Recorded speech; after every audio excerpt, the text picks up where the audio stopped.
মুখ্যমন্ত্রী শ্রী শুভেন্দু অধিকারী মহাশয়কে বলার জন্য অনুরোধ করেছি।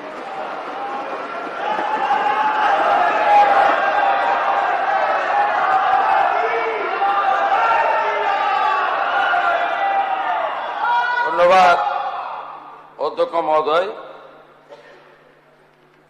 আপনি আমাকে এই বিলের উপরে রিপ্লাইতে বলার সুযোগ করে দিয়েছেন। আমি প্রথমেই শ্রদ্ধা জানাবো আজকে আবির্ভাব দিবস, যাকে বাংলার বাঘ বলা হতো, আশুতোষ মুখোপাধ্যায়কে। আমরা একটু আগেই লবিতে পুষ্পার্ঘ্য নিবেদন করেছি। আমি মাননীয় মন্ত্রী তথা বিধায়ক অরূপ দাসের বক্তব্যের সময় আপনার অনুমতি নিয়ে কয়েক সেকেন্ডের জন্য ইন্টারভেনশন বা দৃষ্টি আকর্ষণ করেছিলাম যে এই দুটো গুরুত্বপূর্ণ বিলের কেন প্রয়োজনীয়তা, তার কতগুলো চাক্ষুষ উদাহরণ আজকে বিধানসভার দর্শক গ্যালারিতে আমি দেখতে পাচ্ছি। ডায়মন্ড হারবার জেলার খরদুনহলা গ্রামের রাজু সামন্ত, যাকে খুন করা হয়েছে, তার পরিবার গ্যালারিতে। মুর্শিদাবাদ জেলার ধুলিয়ান জাফরাবাদের হরগোবিন্দ দাস এবং চন্দন দাসের পরিবার দর্শক গ্যালারিতে। 2021-এ আমাকে ভোট দেওয়ার অপরাধে চিল্লগ্রামের দেবব্রত মাইতি, নন্দীগ্রামের এবং সোনাচূড়ার মনসা বাজার রথিবালা আড়ি তফসিলি মা, সেই পরিবারগুলি আজকে গ্যালারিতে বসে দীর্ঘ 1.5 ঘন্টা ব্যাপী পক্ষে বিপক্ষে আলোচনাগুলো শুনলেন। এই বিল আনার কারণ, শক্তপোক্ত করার কারণ, এই ঘটনাগুলি বিগত দিনের সরকার তৎকালীন সিআরপিসি আইপিসিতে যদি ব্যবস্থা নিতেন, কোনটা রাজনীতি, কোনটা ক্রাইম, কোনটা সংবিধানের মন্ত্রগুপ্তির শপথ নেওয়ার পরে সরকারের মুখ্যমন্ত্রী, পুলিশ মন্ত্রীর দায়িত্ব কর্তব্য, আর কোনটা ভোট ব্যাংকের রাজনীতি, ক্ষমতায় থাকার রাজনীতি, ভোটের পাটিগণিতের হিসাব, এই দুয়ের মধ্যে যদি ভাগ রাখতেন, আজকে এই অবস্থা পশ্চিমবঙ্গে হতো না। তার সবচেয়ে বড় খেসারত আপনারা দিয়েছেন। আপনারা দিয়েছেন মানে আপনাদের দল এইভাবে আজকে এই রাজ্যের সংখ্যাগরিষ্ঠ জনগোষ্ঠী, তারা আপনাদেরকে বর্জন করেছে ইভিএম এ। আপনারা হেরেছেন। শুধু হারা নয়, আমাদের মাটিগাড়া নকশালবাড়ি 1,04,000, ইংলিশ বাজার 1,00,000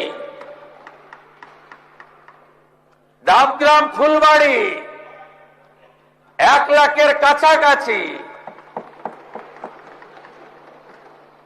শুধু তাই নয়, ভবানীপুরে ওয়ার্ড নম্বর 77,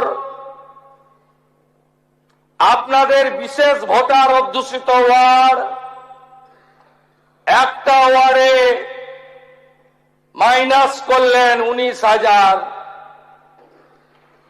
তাকে কাউন্টার করলো 82 নম্বর ওয়ার্ড। একটা ওয়ার্ডে আপনি হারলেন 14,500।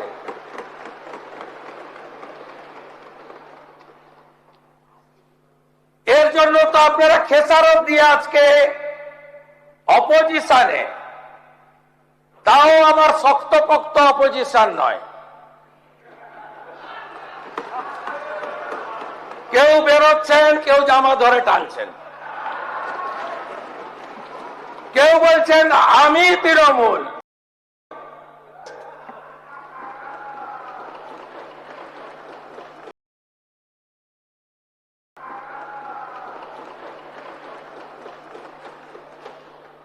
তাই আজকে আপনাদের এই দশা।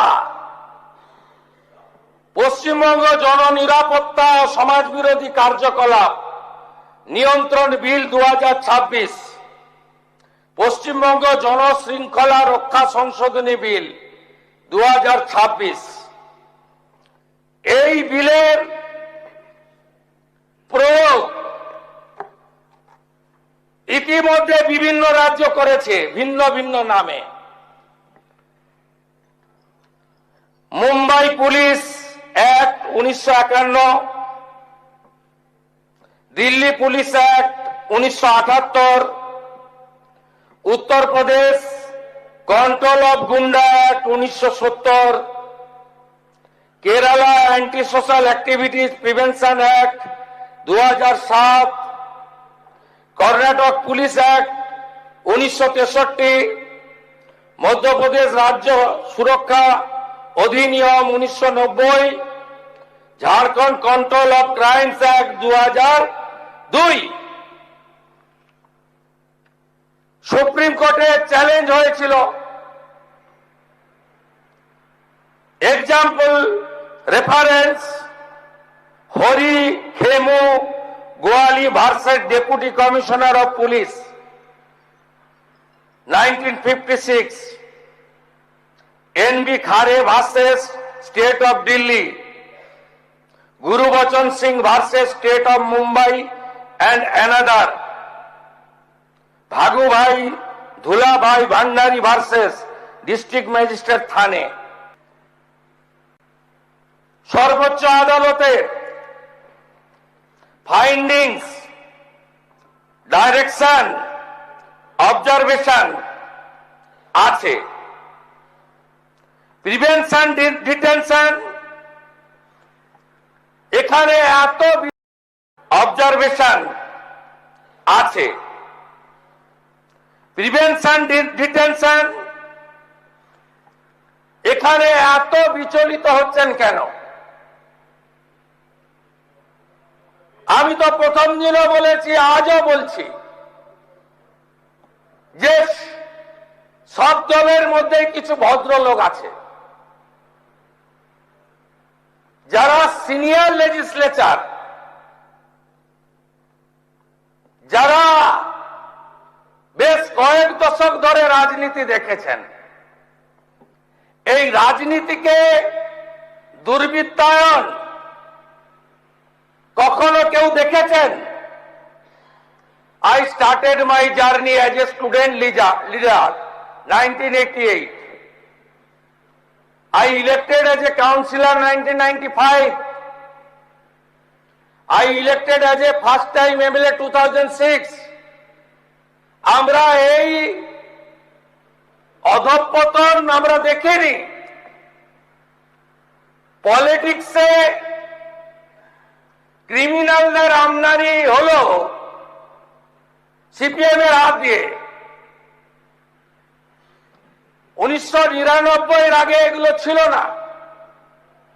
2000 সালে পাঁশকুড়া লোকসভা ছিল, যেটার নাম ঘাটাল হয়েছে। সেখানে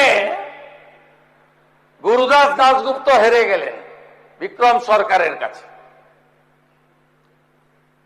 তারপরেই গেল রাব উঠল, সরকার পরিবর্তন হবে 2001। সেই সরকার পরিবর্তনের হাওয়াকে, জনমতকে আটকানোর জন্য তৈরি করা হলো সংগঠিত হারমাদ বাহিনী, সেই হারমাদ বাহিনীকে নেতৃত্ব দিলেন গোঘাটের অভয় বাবু,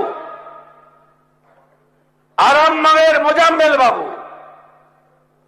হলদিয়ার লক্ষণ বাবু, গড়বেতার সুশান্ত বাবু, বাঁকুড়ার অমিয় বাবু, আর নাম বলে বিখ্যাত করতে চাই না, ক্যালেন্ডারে পরিণত হয়েছেন, যদিও ডোমকল থেকে একটা ভদ্রলোক জিতে এসেছে। আজকে সেই কারণে তারা শূন্য। 2001-এর বিধানসভা ভোট রাজনীতিতে দুর্বৃত্তায়নের প্রথম প্রকাশ। তারপরে পরে রাজনৈতিক দুর্বৃত্তায়ন হয়েছে এই রাজ্যে, কিন্তু গোষ্ঠী সংঘর্ষ,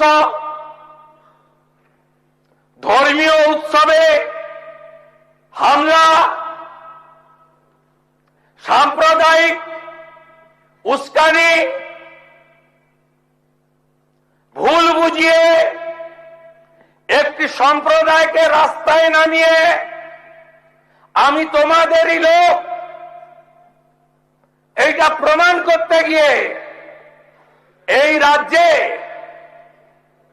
2019 সাল থেকে যে ঘটনাগুলো পরপর ঘটেছে,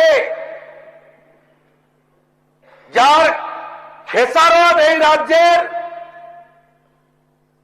একটা সময় কাস্তে হাতুড়ি তারাতে ভোট দেওয়া হরগোবিন্দ দাসের পরিবারকে দিতে হয়েছে, যার খেসারত সরকারি সম্পত্তি, রেলপথ, রাজপথ, রাজ্য সড়ক, সরকারি অফিস, ব্যক্তিগত ব্যবসা কেন্দ্র, আবাসস্থল, সব জায়গা ধ্বংসস্তূপে পরিণত হয়েছে। 2019 সিটিজেনশিপ অ্যামেন্ডমেন্ট অ্যাক্ট, সিএএ আইন লাগু, আইন কার্যকর, 1,21,000 পিটিশন, 19,000 নাগরিকত্বের সার্টিফিকেট। আগে সরকার কি করলো শুনুন। আগের সরকারে একজন মন্ত্রী ছিল যিনি মন্তেশ্বরে হেরেছেন সৈকত পাঁজার কাছে। তিনি তার রাজনৈতিক পরিচয়ের বাইরে তিনি একজন ধর্মীয় নেতা। তার ধর্ম প্রতিষ্ঠানে অনেক বেসরকারি মাদ্রাসা আছে। প্রথম বর্ধমানে ওই ছোট নিষ্পাপ বাচ্চাগুলোকে নামালেন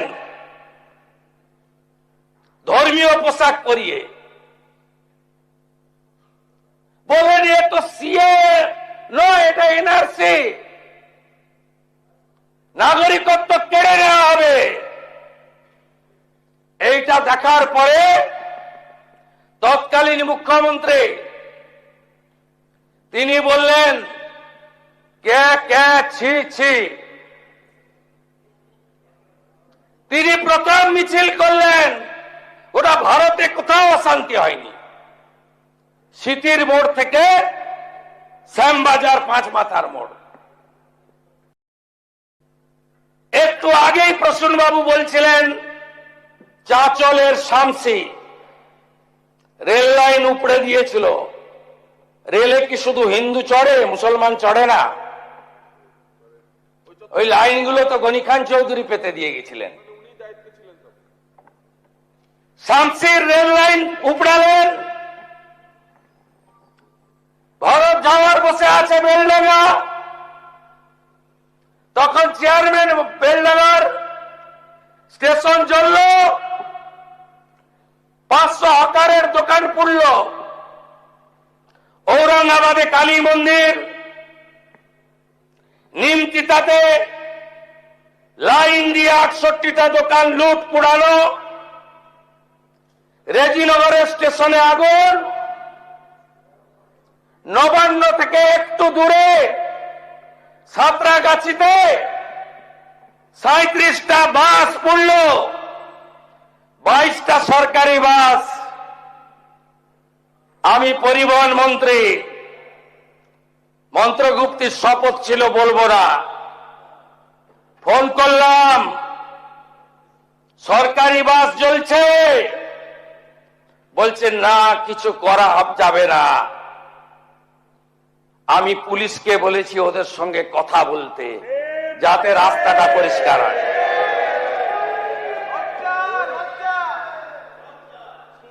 এরপরে নন স্টপ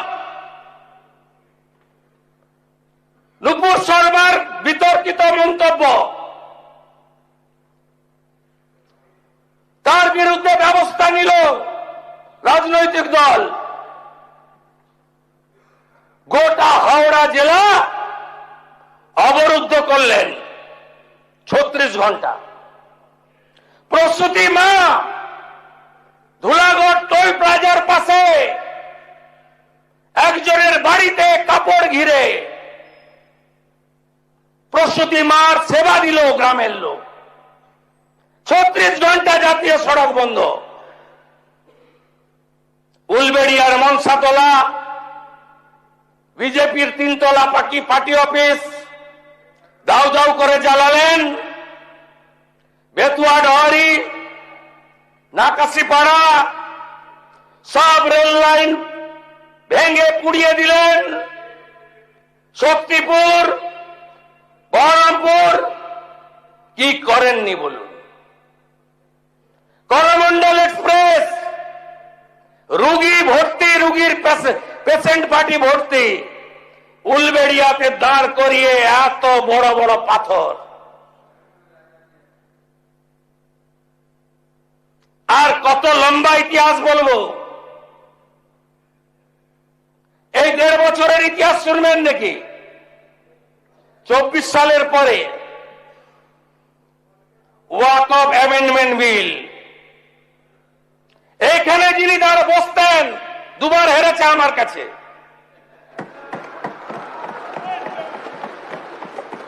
উনি বলেছিলেন আমার প্রাণ থাকতে আমি ওয়াকফ অ্যামেন্ডমেন্ট বিল কার্যকর করতে দেব না। আর উনি উম্মিদ পোর্টাল চালু করে দিয়ে 17,000 ওয়াকফ কমিটিকে পোর্টালে আপলোড করার সুযোগ দেননি। সব খাস হয়ে গেছে। দুহাত ভরে ভোট দেন তো। ওয়াকফ অ্যামেন্ডমেন্ট বিল মোথাবাড়ি জ্বালিয়ে দিলেন, ভেঙে দিলেন, লুট করলেন। লাইন দিয়ে 81টা দোকান। আমি হাইকোর্টে গিয়ে লড়াই করে 12 দিন পরে ঢুকলাম। এটা সরকার, আগের সরকার এটা ছিল। 3টে হিন্দুর দোকান লুট করলেন, পাশে 2টো মুসলমান দোকান ছাড়লেন, আবার পরপর 5টা হিন্দুর দোকান করলেন। এটা রাজনীতি। শক্ত হাতে ধরতেন, আধা সেনা চাইতেন, ক্ষতিপূরণ দিতেন। গুন্ডারা এই জিনিস করতে পারত না। বাড়তে বাড়তে বাড়তে এই যে 9বার এমএলএ যে ভাষায় কথা বলে, এটা আপনাদের পাপের ফল। বলছে 4700 জেল, তাই নাকি? আপনাকে কেমন সবক শিখাতে হয় এই সরকারের মুখ্যমন্ত্রী শেখাবে।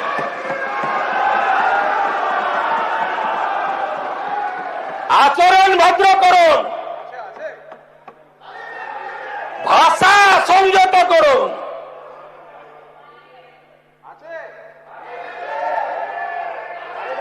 ধুলিয়ান শামসারগঞ্জ হাজারগঞ্জের এমএলএ আছেন, 10টা গ্রাম জাফরাবাদ, দত্তাবাদ। আরে নুন রাখার বাটি রাখেননি, এরা কারা? কোত্থেকে এসেছিল?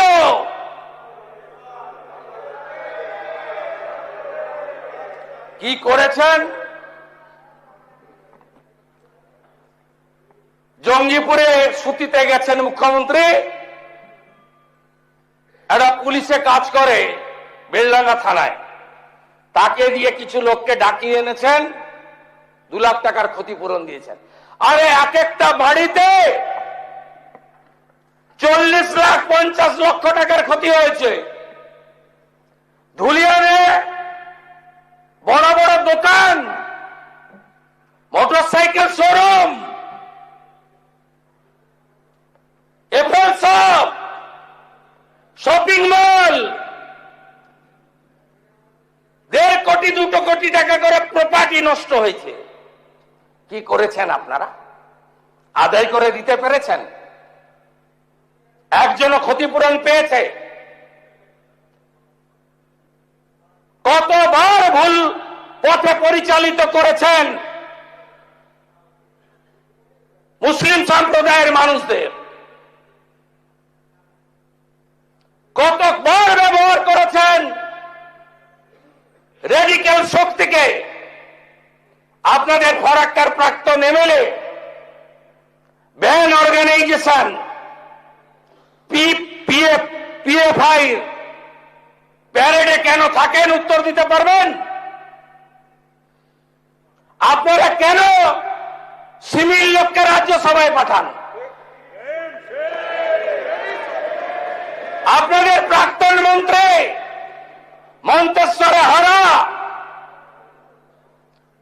সিদ্দিকুল্লাহ চৌধুরী কেন খাগড়াগড় বিস্ফোরণে তদন্তে বাধা দেয়? এর উত্তর দিতে পারবেন?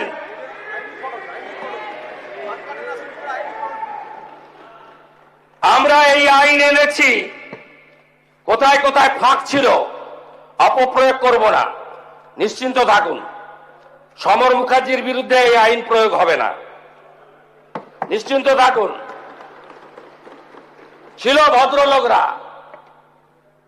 এই অবস্থা আমি মালদা মুর্শিদাবাদে দেখিনি, উত্তর দিনাজপুরে। আমি কখনোই গোলাম ইয়াজদানিকে খারাপ লোক বলি না, আমি কখনো জয়নাল আবেদিনকে খারাপ লোক বলি না, আমি কখনো গনি খান চৌধুরীকে ভালো ছাড়া খারাপ বলি না, আমি কখনো হাবিবুর রহমান সাহেব, আব্দুল সাত্তার সাহেব, নুরুল ইসলাম চৌধুরী সাহেব এদের বিরুদ্ধে বলি না, বলবো না। কাদের হাতে গেছে?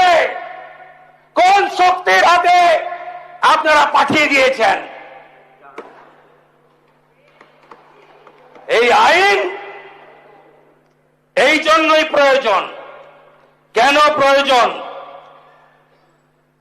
দাঙ্গা, বেআইনি সমাবেশ, হিংসাত্মক বিক্ষোভ, আইন শৃঙ্খলা ভঙ্গের অন্যান্য ঘটনায় সরকারি ও বেসরকারি সম্পত্তি সুরক্ষা নিশ্চিত করা রাষ্ট্রের একটি গুরুত্বপূর্ণ দায়িত্ব। প্রচলিত ফৌজদারি আইনে অপরাধীদের বিচার এবং শাস্তির ব্যবস্থা থাকলেও ক্ষয়ক্ষতির দ্রুত মূল্যায়ন, প্রকৃত দোষীদের কাছ থেকে ক্ষতিপূরণ আদায়ের জন্য কোনো কার্যকর স্বতন্ত্র ব্যবস্থা নেই। আমি দায়িত্ব নেওয়ার পরে দুটো জায়গায় ভাত টিপে দেখেছেন। আসানসোলে ফাঁড়ি ভেঙেছেন, আদায় করেছি ক্ষতিপূরণ, সুদ সহ আদায় করব, 3 গুণ টাকা আদায় করব, ভিটা মাটি বেচে আদায় করব,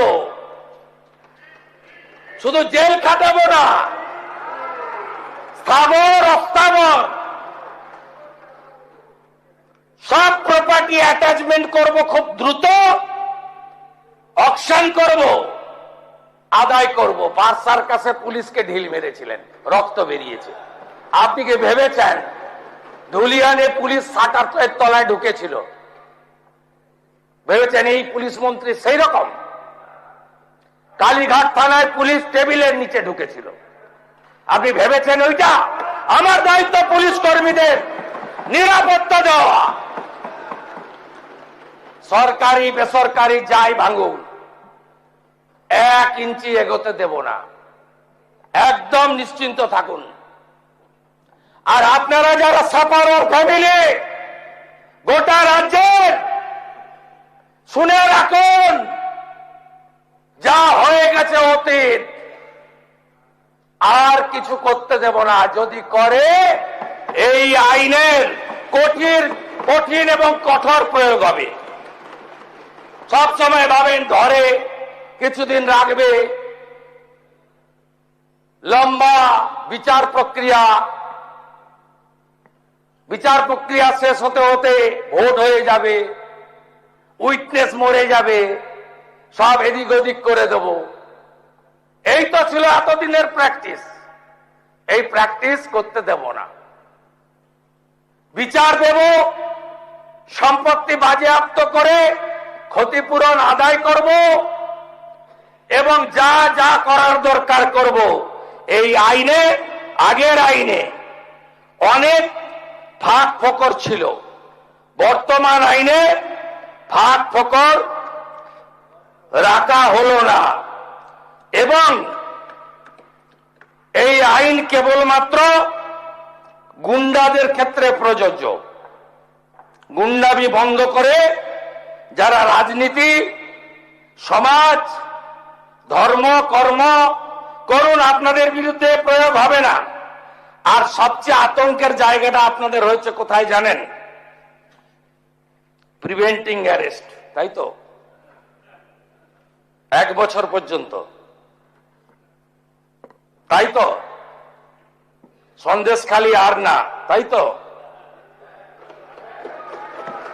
প্রতি ভোটে ভাঙড়ে এত মরে কেন? এবারে প্রথম ভোট, ভাঙড়ে একটাও মৃত্যু নেই। ওখানে তো বিজেপি স্টেক নেই, আমাদের তো 70,000 ভোট আছে। বাকি তো আপনাদের A team, B team, B team, C team, in between. তা আমরা তো ভাঙড়টাকে ছেড়ে দিতে পারতাম। ছেড়ে দিলে যিনি জেলে ছিলেন তিনি এখানে আসতেন, আর এই বিলের যিনি বিরোধিতা করেছেন একটু আগে, তিনি এখানে আসতে পারতেন না।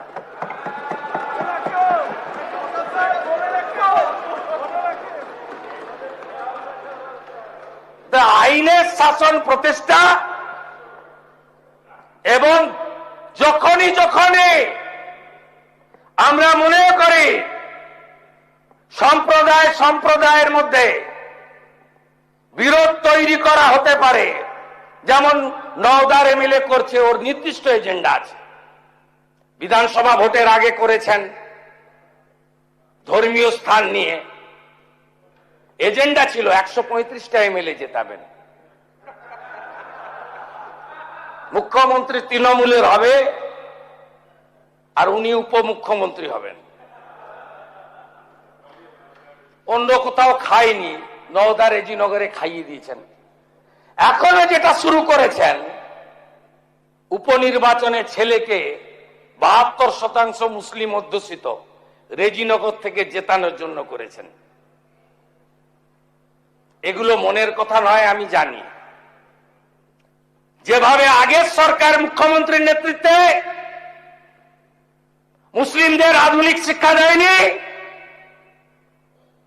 পরিযায়ী শ্রমিকদের বড় অংশ মুসলিম, অভাব দরিদ্র সবচেয়ে মুসলিমরা, উন্নয়ন দেননি, কর্মসংস্থান দেননি,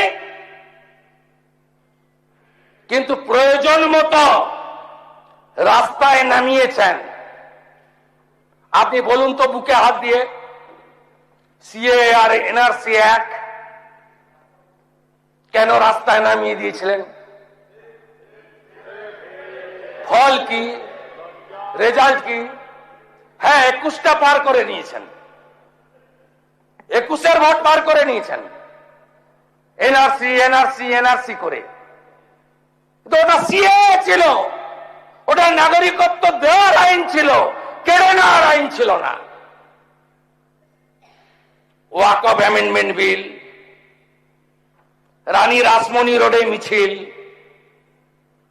একজন তো এমপি একজন বললেন যেখানেই প্রার্থনা হবে সেখানেই অধিকার জন্মাবে। ও এখন কোন তৃণমূলে আমি জানি না, অরিজিনাল না ভাঙা, কালীঘাট না অন্য কিছু আমি জানি না। আর আগের মুখ্যমন্ত্রী তো বলেইছিলেন আমি বেঁচে থাকতে থাকতে আমি কার্যকর করব না। আর উনি সংখ্যালঘু বিভাগের সচিবকে দিয়ে বলেছিলেন তাড়াতাড়ি আর মাত্র 7 দিন আছে, উম্মিত পোর্টালে নথিভুক্ত করো, নইলে তোমাদের সব ওয়াকফ সম্পত্তি ব্যাহত হলো।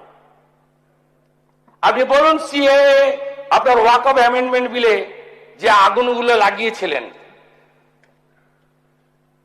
পুরো মাইনরিটি বেল্টে, এর লাভ আপনি বলুন, আপনি বলুন এর লাভ কি? আপনি আপনার আমাদের সরকার আসার সময় নয়, তার আগেই উম্মিত পোর্টাল চালু করা, ওয়াকফ প্রপার্টিকে ডিজিটালি নথিভুক্তকরণ করা, পেপার জোগাড় করতে বলা, আন্দোলন যদি করতে হয় দিল্লি গিয়ে করো। আর আমিও বলবো এই আইন যদি না মানতে চান তাহলে ইন্ডি জোটের কোন রাজ্যে গিয়ে বিরোধিতা করুন, আমাদের এখানে বিরোধিতা করবেন না।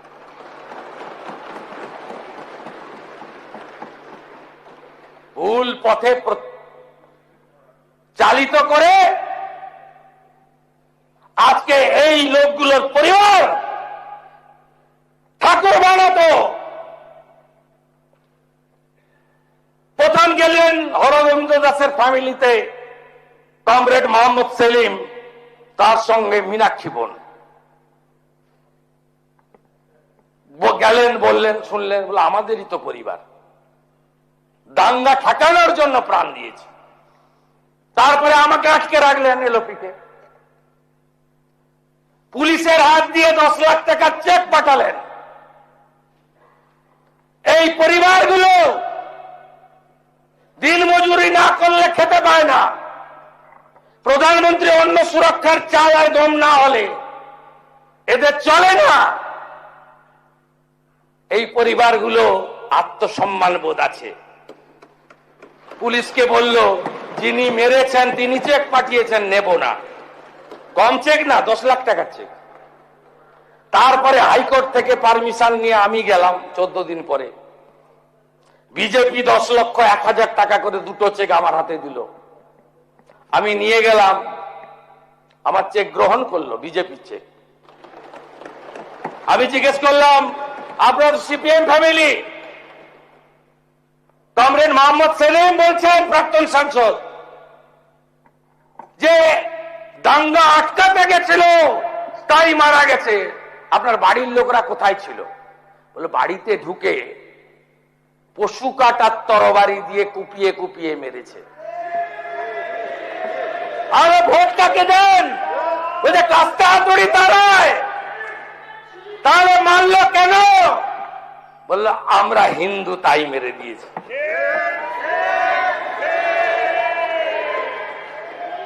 এই লোকগুলো 6 মাস 8 মাস জেলে থাকবে, বেরিয়ে আসবে, আবার বুক ফুলিয়ে ঘুরবে, আবার পঞ্চায়েতে লড়বে, আবার ভোট লুট করবে। এই জিনিস বন্ধ করার জন্যই এই আইন। ভিটা মাটি ছাড়া করব, কোন দাঙ্গাবাজের স্থায়ী নেই। আর যে যার পাস রেকর্ড খারাপ থাকবে, যে দলেরই হোক, যে নেতাই হোক, 1 বছর প্রিভেন্টিং অ্যারেস্ট থাকবে। আশা করি রাজনৈতিক লড়াই করবেন, অনুমতি নিয়ে রাজনৈতিক কর্মসূচি করবেন। আমাকে 104 বার হাইকোর্টে যেতে হয়েছে। আর প্রাক্তন মুখ্যমন্ত্রীকে 15 দিনের মধ্যে রানী রাসমণি চেয়েছিলেন, আমি বললাম যানজট হয়ে যাবে, আমার ধারণা ছিল প্রচুর লোক আসবে, তা আমার ধারণা ছিল না 500-600 লোক হবে। আমি বললাম ওয়াই চ্যানেলে করুন, করলেন, কে বাধা দিয়েছে? তা বলে আপনি অ্যাপ্লিকেশন করে দিয়ে কলকাতার রাস্তায় ভিক্টোরিয়ার সামনে ফিতা নিয়ে চলে যাবেন? কি মামার বাড়ি নাকি? ফিতা নিয়ে যাবেন মাপতে? কে অধিকার দিয়েছে আপনাকে? কে অধিকার দিয়েছে? পারমিশন প্রেয়ার করবেন, কোথায় দেব বলে দেব, কোথায় দেব বলে দেব। আরে আপনাদের লোক প্রচুর, প্রচুর লোক, লক্ষ লক্ষ লোক, 30 লাখ লোক হয়। 11 সালে তো ব্রিগেডে গেছিলেন, এবারেও চলুন না ব্রিগেডে যাই। দম আছে? দম আছে? দম থাকলে লড়ুন, কোনো অসুবিধা নেই। লোক আসবে না আপনাদের সঙ্গে, আর আস্তে আস্তে দেখতে থাকুন, সব হবে। প্রথম তো আইনের শাসন প্রতিষ্ঠা হয়েছে। বলছেন আপনি প্রাক্তন মেয়রের নাম বলেছেন, বিকেল 5টার মধ্যে গ্রেপ্তার করতে হবে, তাই নাকি? তাহলে আপনি এখানে চলে আসুন, আপনাদের তো আনেনই লোক। যাকে তোলার তুলেছি। আরেকজন বলছেন কালি তো গেছে, দোয়া তার পেন যায়নি কেন? আরে পেন যদি ফিরে রাখিব হয় তাহলে দোয়াতটার নাম মমতা ব্যানার্জি, তাহলে কালির সঙ্গে যদি পেনও যায় তাহলে দোয়াতকেও যেতে হবে, একসঙ্গে সবাইকে যেতে হবে। কিন্তু এই সরকার প্রমাণ ছাড়া কিছু করবে না। জোগাড় করছি, এভিডেন্স থাকলে কাউকেই ছাড়বো না, নিশ্চিন্ত থাকবে। সবাই ভালো থাকবেন, পাস করিয়ে দেন। ভদ্রলোক যারা আছে তাদের উপরে প্রয়োগ হবে না। সমর বাবু, আপনি আবেদন করুন সবাইকে, এই আইন আপনার জন্য নয়, আপনি প্রণব বাবুর সহযোগী, respected our ex president of India. আমরা কোন ভদ্রলোকের বিরুদ্ধে প্রয়োগ করব না, কিন্তু সন্দেশখালীর বেতাজ বাদশা, জীবনতলার খুনি, যখন যে দল আসে সেই দলে চলে আসে। এনআইএ তোলার আগে আমাকে 4 বার মেসেজ করেছে, ক্ষমা কি করবেন না? আমি ক্ষমা করার কেউ নই। পুষ্পা বলেছিল ঝুঁকে গানে, অতএব এই একই পরিণতি ওই নয়দার এমএলএটার হবে যদি ভাষা সংযত না করে। ওর একই পরিণতি হবে। ও মমতা ব্যানার্জিকে ডিল করেছে, আমাকে ডিল করেনি, আমাকে ডিল করতে হবে ওকে। এমন রাফুল অ্যাকশন নেব, বুঝতে পারবে আইনের শাসন কাকে বলে। সবাই মিলে পাস করুন গুন্ডা মুক্ত বাংলা।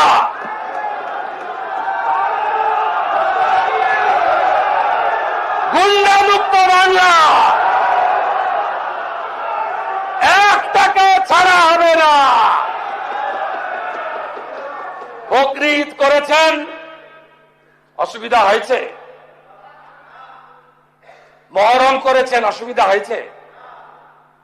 কোথাও কেউ বাধা দেয়? আইন মেনে করুন না, এই ভুল বুঝাবেন না লোককে। আর এই রাজ্যের যারা ভারতীয় হিসেবে স্বীকার করেন নিজেকে মনে প্রাণে হৃদয়ে, তাদেরকে বলবো যে দল, যে ধর্ম, যে সম্প্রদায়ের হন, আইন মেনে চলুন। এই সরকার আইনের শাসন প্রতিষ্ঠা করেছে, এটাকে ধরে রাখবে, অন্যায় করবে না। এই আইন কারোর ক্ষেত্রেই রাজনৈতিক প্রতিহিংসার ইনস্ট্রুমেন্ট হিসেবে ব্যবহার হবে না। On the floor of the August house আমি এটা কমিট করে সবার সমর্থনে ঐতিহাসিক বিল অনুমোদিত হবে এবং কার্যকর হবে, এই আবেদন রেখে আমার কথা শেষ করলাম।